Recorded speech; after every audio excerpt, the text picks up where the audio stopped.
रणजित देसाई यांच्या स्नेहधारा या ललित लेखसंग्रहातून संपादित ललित लेखसंग्रहातून सरगम संपली.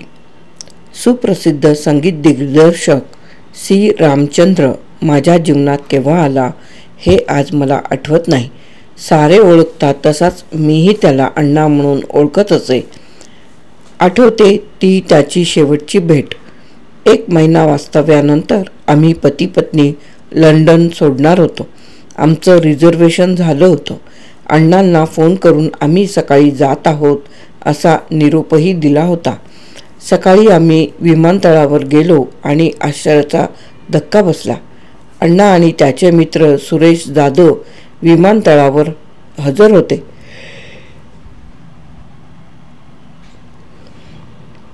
योगायोग असा की भारत सोडून युरोपच्या प्रवासाला निघताना अण्णा मुंबईच्या विमानतळावर होता. युरोपचा दौरा आटपून अण्णा भारतात आला. त्यानं मला फोन केला. तो सहकुटुंब 31 डिसेंबरला कोवाडला येणार होता. पण नियतीचे दानं उलटी पडली. जी भेट कोवाडला होणार होती ती घडू शकली नाही. लंडनची भेटच अखेरची ठरली. माणसाचं जीवन विमानासारखं असतं. केव्हा उंचावेल, आकाश गाठेल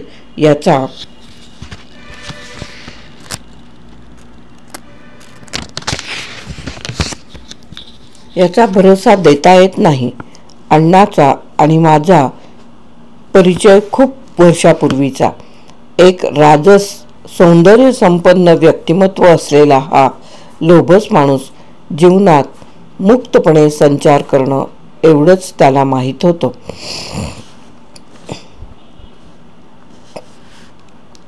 आपल्या घरी जिना उतरून अण्णा येत असेल तर त्याच्या पुढं 10 पावलं त्यानं वापरलेल्या अत्तराचा सुगंध दरवळायचा. घरामध्ये अनेक जातीची कुत्री त्याच्यावर झेपावायची. त्या प्रेमानं बधीर झालेला अण्णा पायरीवर बसायचा. कुत्र्यांचे सारे लाड सहन करायचा. ते दृश्य मी अनेक वेळा पाहिलं आहे. अण्णाच्या सहवासात मी अनेक वर्ष काढली. कलावंतांचं जीवन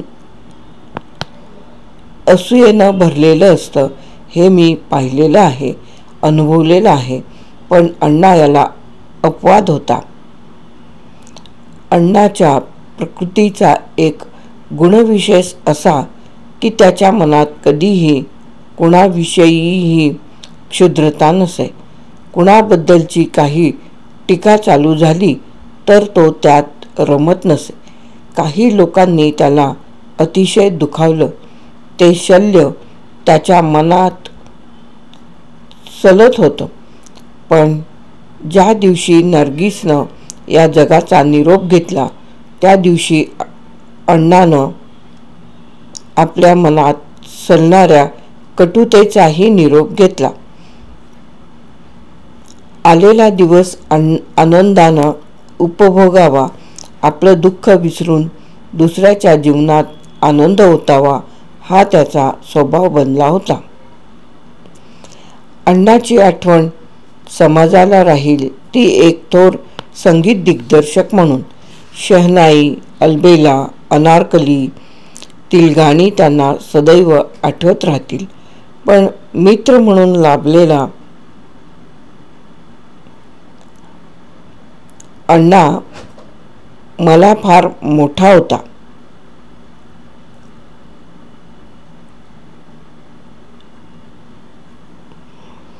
एकेकाळी अण्णाला उदंड प्रसिद्धी होती, कीर्ती होती. संगीत क्षेत्रात जाईल तिथं त्याचा दबदबा होता. पण त्या कीर्तीच्या यशानं धुंद झालेला असताना सुद्धा अण्णा आमच्यासारख्या सामान्य मित्रांना कधी विसरला नव्हता. हेही तेवढंच सत्य आहे. केव्हा तरी सकाळच्या वेळी अण्णाच्या घरी जावं तर बडे गुलाम अली, बेगम अख्तर यांच्या टेप्स तर ऐकत बसलेला असे. तर काही वेळेला पॉप म्युझिक, जॅझ हे पाश्चात्य संगीत ऐकत तो रमलेला दिसे. त्याच्या हातातला दारूचा प्याला त्याला कधीच सुटला नाही हे खरं. मध्यरात्र उलटून गेली आणि जर समजा बेगम अख्तरची गजल लागली तर या माणसाची दारू टाचेत उतरत असे. अण्णाच्या दारूच्या व्यसनानं त्याच्या संगीतावर कधीच मात केली नाही. नाहीतर लंडनच्या ऑपेरा हाऊसमध्ये ऑपेरा चालू असताना तन्मय झालेला, सारं जग विसरलेला अण्णा मला पाहायला मिळाला नसता. एकदा अण्णाच्या मनात चित्रपट काढण्याची कल्पना आली. सुप्रसिद्ध दिग्दर्शक राजा ठाकूर व अण्णा माझ्याकडे कोवाडला आले. अण्णाला रहस्यकथेवर चित्रपट काढायचा होता आणि ती चित्रपट कथा मी लिहावी असा त्याचा आग्रह होता. मी अण्णाला सांगितलं, रहस्यकथा हा माझा विषय नाही. ही एक गोष्ट. दुसरी, तुझा माझा स्नेह, पैशाच्या व्यवहारामध्ये आपली मैत्री तुटावी असं मला वाटत नाही. जर उद्या तुझा चित्रपट पडला तर ते नुकसान भरून काढण्याची माझी कुवत नाही. तेव्हा तू मला याबाबत आग्रह करू नको. आपली मैत्री आहे ती अशी टिकावी असं मला वाटतं. अण्णा मनातून संतापला. त्यानंतरच्या वर्षात मी पुण्याला गेलो असताना सुद्धा त्यानं माझी भेट अनेक कारणास्तव नाकारली. एके दिवशी आमच्या दोघांचा मित्र भाऊसाहेब बेंद्रे याच्या माडीवर मी बसलो असताना अण्णा तिथं आला. मला तिथं बसलेला बघताच तो काहीसा चपापला. मी अण्णाला विचारलं, तुझ्या सिनेमाचं काय झालं? अण्णा हसून म्हणाला, तुझी वाचा नडली, सिनेमा पडला. आणि दुसऱ्याच क्षणी मिटल्या डोळ्यांनी हसत त्यानं मला जवळ घेतलं. म्हणाला, चल रणजित भाऊ, घरी जाऊ. जसं काही वर्षभरात घडलंच नाही अशा तऱ्हेनं आम्ही पुन्हा एकत्र आलो. एखाद्या संगीताच्या टेपमध्ये काही वेळेला कोणत्या तरी यांत्रिक अडचणीनं टेप कोरी राहते ना, तसंच गेलं वर्ष लोटलं होतं. परत आमची मैफिल जमली.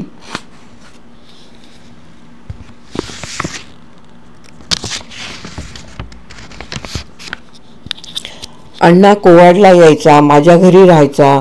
माझ्या घरात पाऊल टाकलं की ते घर त्याचं व्हायचं. त्या घरावर सर्व सत्ता त्याची चाले. मला उशिरा उठण्याची सवय. सकाळी जागा होई तो पेटीच्या आवाजानं मी डोळे चळत अण्णाजवळ जाई. बनियन आणि लुंगीमध्ये बसलेला अण्णा पेटी वाजवताना मला दिसे. त्याच्या शेजारी माझी धाकटी मुलगी पारू बसलेली असे आणि ती जी फरमाईश करील ती गाणी अण्णा म्हणू लागे. अण्णानं जसे कलावंत स्नेही जोडले तसेच त्या कुटुंबीय माणसांची मुलं सुद्धा जोडली. 2 वर्षापूर्वी अण्णा जेव्हा परदेश दौरा करून आला तेव्हा त्यानं माझ्या मुलीसाठी माउथ ऑर्गन आणला होता. अण्णा नुसता श्रीमंती अथवा कीर्तीमध्ये रंगलेला नव्हता. तो आमच्यासारखाच सामान्य जिव्हाळीचा शोध घेणारा माणूस होता. हे आज तो गेल्यानंतर कळतंय. एकेकाळी पाकिस्तानची गायिका रेश्मा हिनं संगीत क्षेत्रात एक वादळ उत्पन्न केलं होतं. अण्णाला तिचं गाणं आवडत होतं. तिच्या टेप्स तो ऐकत होता आणि ज्यावेळी अण्णाला कन्यारत्न प्राप्त झालं त्यावेळी अण्णानं आपल्या मुलीचं नाव ठेवलं रेश्मा. अण्णा हा चांगला वाचक होता. नव्या आलेल्या इंग्रजी कादंबरीवर आम्ही बोलत असू. त्यातल्या त्यात अण्णाला इंग्रजी रहस्यकथा फार प्रिय असे. मला रहस्यकथा मुळीच आवडत नाही. मी अण्णाला म्हणे, अण्णा जरा जास्त क्लासिकल वाच की. तो म्हणायचा, डोक्याला काय थोडी भगभग आहे, ती आणखी विकतची घेऊन वाढवायची. रणजित भाऊ, खरं सांगू का, तू एकदा रहस्यकथा वाचायला सुरुवात कर. जीवनात पुष्कळ विसावा मिळतो. हा उफराटा उपदेश ऐकून मी थक्क व्हायचो. हा विसावा मला कधीच मिळाला नाही ही गोष्ट सोडून द्या, पण आयुष्याला बेलगामपणे उधळत जाणारा हा रसिक, त्याच्या तत्त्वज्ञानालाही काही अर्थ असेल, कुणी सांगावं. एकदा आम्ही दोघं खंडाळ्याला गेलो होतो. ते पावसाळ्याचे दिवस होते. धुक्याचे ढग खंडाळ्यावरून फिरत होते. केव्हा तरी उन्हाचे कवडसे खाली उतरायचे. हिरव्यागार खोल दऱ्या दिसत असाव्यात आणि अण्णा म्हणायचा, रणजित भाऊ, या खोल दऱ्या पाहिल्यात तुम्ही? हे पर्वत पाहिलेत?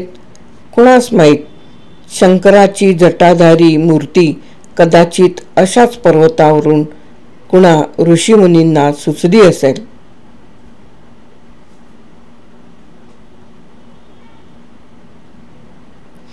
एकच प्रश्न आहे,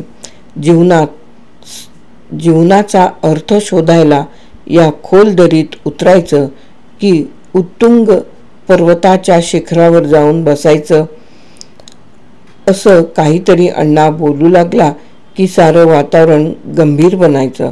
नेहमीचा हसरा खेळकर अण्णा कुठंतरी लुप्त झालेला असायचा.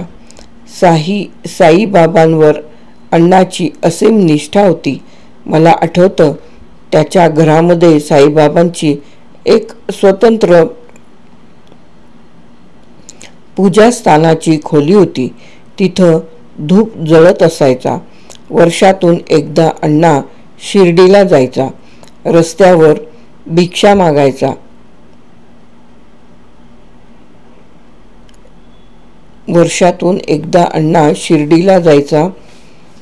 रस्त्यावर भिक्षा मागायचा. एवढा मोठा कलावंत श्रद्धेच्या पोटी या गोष्टी करत असताना आश्चर्य वाटायचं. कधी नव्हे ते आम्ही लंडनला खऱ्या अर्थानं एकत्र आलो. एके दिवशी मी आणि अण्णा एका घरी एकत्र असताना अण्णाच्या डोळ्यातील अश्रू पहिल्यांदा पाहिले. मी अण्णाजवळ गेलो. विचारलं, अण्णा काय झालं? रणजित भाऊ, मी दरवेशी बनलो. हे खोकं म्हणजे बाजाची पेटी घेऊन दारोदार फिरायची मला वेळ आली. त्याचं दुःख मला भारी आहे. मी अण्णाला म्हणालो, अण्णा, 30 वर्ष भारतीय संगीतामध्ये संगीत दिग्दर्शक म्हणून नांदलेली माणसं किती आहेत? ते भाग्य तुम्हाला लाभलंय. आता जे देवानं दिलंय ते सुख म्हणून भोगायचं. डोळ्यांत पाणी असतानाही अण्णा हसला.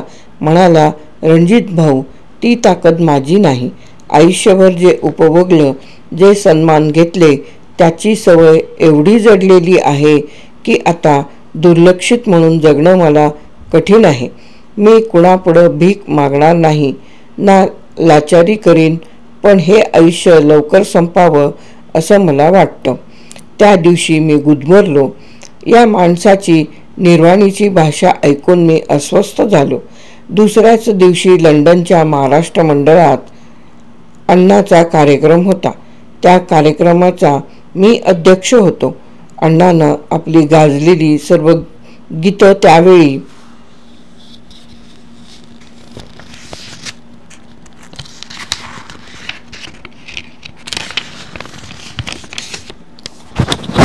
त्यावेळी म्हटली आणि शेवटी हवे तुझे दर्शन मजला हे भक्तिगीत गायलं. अण्णानं हे गीत शेवटी का गावं याचं उत्तर आज सापडतं. लक्षावधीच नव्हे, करोडो लोकांना आपल्या संगीतानं मुग्ध करणारा एक कलावंत आज परमेश्वर दर्शनासाठी गेला. याचा आनंद कदाचित त्याला असेल, पण माझा एक जिवलग मित्र अण्णा गेला याचं मला दुःख फार आहे. कुणीतरी म्हणावं केव्हा तरी, शाम ढले खिडकी तले तुम सीटी बजाना छोड़ दो.